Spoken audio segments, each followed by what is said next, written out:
नमस्कार दोस्तों, रामायण से बालकांड पार्ट 15 और आप सुन रहे हैं सीता स्वयंवर की कथा पार्ट 1।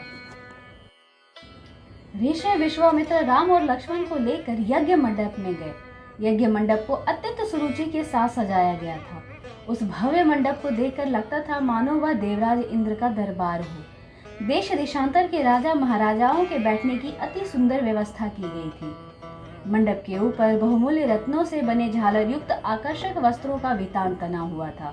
वितान के चारों ओर फहरते हुए पताके मिथिलापति की कीर्ति को प्रदर्शित कर रहे थे। बीच बीच में रत्न जटित स्तंभ बनाए गए थे। वेद पाठी ब्राह्मण एवं तपस्वी शांति पाठ कर रहे थे। ये दीप्यमान वस्त्राभूषणों को धारण किए राजकुमार अपने अपने आसनों पर विराजमान थे। ऐसा लग रहा था मानो सैकड़ों इंद्र अपने वैभव और सौंदर्य का प्रदर्शन करने के लिए महाराज जनक की यज्ञ भूमि में एकत्रित हुए हों। इस सौंदर्य का अवलोकन करने के लिए जनकपुर की लावण्यमयी रमणियां अपने घरों के झरोकों से झांक रही थी। गर्जन तर्जन करते हुए पिनाक को इस मनोमुग्धकारी वातावरण में यज्ञ भूमि में लाया गया। सभी की उत्सुक दृष्टि उसी ओर घूम गई। सहस्त्रों व्यक्ति उस धनुष को एक विशाल गाड़ी में धीरे धीरे खींच रहे थे। उस विशालकाय वज्र के समान धनुष को देखकर बड़े बड़े बलवानों का धैर्य छूटने लगा और पसीना आने लगा। पिनाक को यथा स्थान पर स्थापित कर दिया गया। राजा जनक के ज्येष्ठ पुत्र सीता एवं उनकी सहेलियों को लेकर धनुष के पास आए और बोले, हे संपूर्ण संसार के राजाओं और राजकुमारों, महाराज जनक के प्रतिज्ञा की है कि जो कोई भी महादेव जी के इस पिनाक नामक धनुष्य की प्रत्यंचा को चढ़ाएगा, उसके साथ मिथिलापति महाराज जनक अपनी राजकुमारी सीता का विवाह कर देंगे। राजा जनक की इस प्रतिज्ञा को सुनकर राजा और राजकुमार बारी बारी से उस धनुष्य पर प्रत्यंचा चढ़ाने के लिए आए, किंतु भरपूर प्रयास करके भी उस पर प्रत्यंचा चढ़ाना तो दूर, उसे हिला भी ना सके। अंत में वे लज्जित होकर सिर झुकाकर तथा श्रीहीन होकर इस प्रकार अपने अपने आसनों पर लौट गए जैसे कि नागराज अपनी मणि गंवा कर लौट आते हैं। इस प्रकार एक एक करके सब राजाओं और राजकुमारों को विफल मनोरथ होकर लौटा देख महाराज जनक को बहुत दुख हुआ।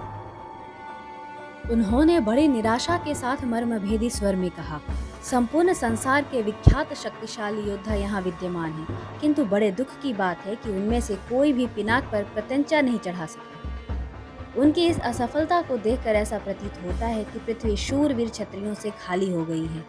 यदि मुझे पहले से ज्ञात होता कि अब इस संसार में वास्तव में कोई क्षत्रिय योद्धा नहीं है, तो मैं ना तो धनुष यज्ञ का अनुष्ठान करता और न ऐसी प्रतिज्ञा करता। लगता है कि मेरी पुत्री सीता आयु पर्यंत कुंवारी रहेगी।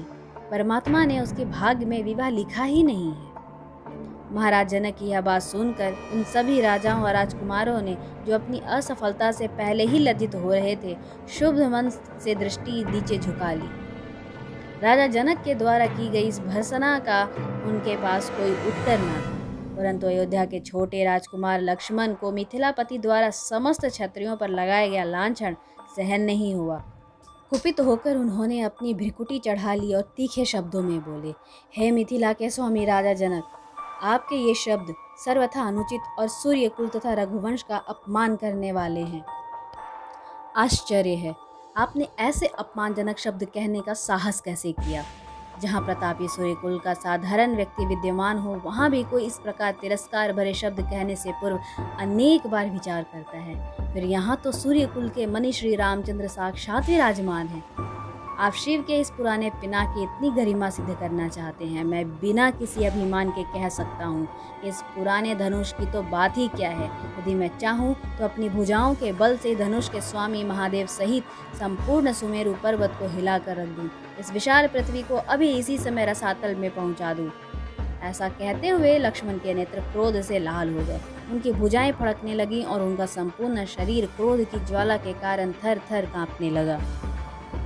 लक्ष्मण को अत्यंत क्रुद्ध एवं आवेश में देखकर राम ने संकेत से उन्हें अपने स्थान पर बैठ जाने का निर्देश दिया और गुरु विश्वामित्र की ओर देखने लगे, मानो पूछ रहे हों कि वर्तमान परिस्थिति में मुझे क्या करना चाहिए। विश्वामित्र ने कहा, वत्स, लक्ष्मण ने सूर्यकुल के जिस मर्यादा एवं गौरव का वर्णन किया है वह सत्य है।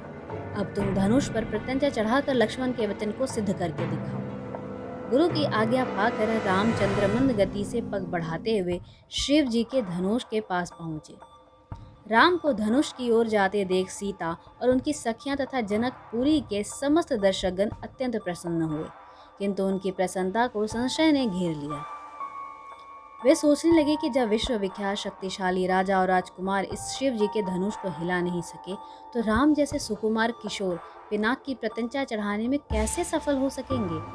सीता भी मन ही मन परमात्मा से प्रार्थना करने लगी कि हे सर्वशक्तिमान, इन्हें इनके उद्देश्य में सफलता प्रदान करने की दया कीजिए। मेरा हृदय भी इनकी ओर आकर्षित हो गया है, अतः इसकी लाज आपको ही रखनी है। हे प्रभु, आप अपनी अद्भुत शक्ति से धनुष को इतना हल्का कर दें कि यह सरलता से उनके द्वारा उठाया जा सके। धनुष के पास पहुंचकर राम ने धनुष को बीच से पकड़कर सरलता के साथ उठा लिया और खेल ही खेल में उस पर प्रत्यंचा चढ़ा दी। प्रत्यंचा चढ़ाकर ज्यों ही उन्होंने धनुष की डोर पकड़कर कान तक खींची, त्यों ही वह धनुष भयंकर शोर मचाता हुआ तड़तड़ा कर टूट गया। उस नाद से अधिकांश दर्शक मूर्छित होकर भूमि पर गिर पड़े। सिर्फ विश्वामित्र, राजा जनक, राम, लक्ष्मण आदि कुछ ही ऐसे लोग थे जिन पर इस भयंकर स्थिति का कोई प्रभाव नहीं पड़ा। कुछ काल पश्चात जब सबकी मूर्छा दूर हुई तो वे राम की सराहना करने लगे। धनुष भंग हो जाने पर राजा जनक ने विश्वामित्र से कहा, मुनिवर, मेरी प्रतिज्ञा पूर्ण हुई, इसलिए अब मैं सीता का विवाह रामचंद्र के साथ करना चाहता हूँ। मुझे अपने मंत्रियों और पुरोहित को विवाह का संदेश लेकर महाराजा दशरथ के पास अयोध्या भेजने की आज्ञा दें। विश्वामित्र प्रसन्न होकर बोले, राजन, आपका ऐसा करना ही उचित होगा। अपने मंत्रियों को यह भी आदेश दे दें कि वे राजा दशरथ को संदेश दे दें कि दोनों राजकुमार कुशलता पूर्वक यहाँ पहुँच गए हैं। विश्वामित्र के वचनों से संतुष्ट होकर मिथिलापति जनक ने सीता को बुलवाया। वे अपनी सखियों के साथ हाथ में वरमाला लिए मंथर गति से लजाती हुई वहां आई, जहां धनुष को तोड़ने के पश्चात श्री रामचंद्र खड़े थे। सखियों ने मंगल गान प्रारंभ किया और लज्जा, संकोच एवं हर्ष के भावों से परिपूर्ण सीता जी ने धीरे से श्री राम के गले में वरमाला डाल दी।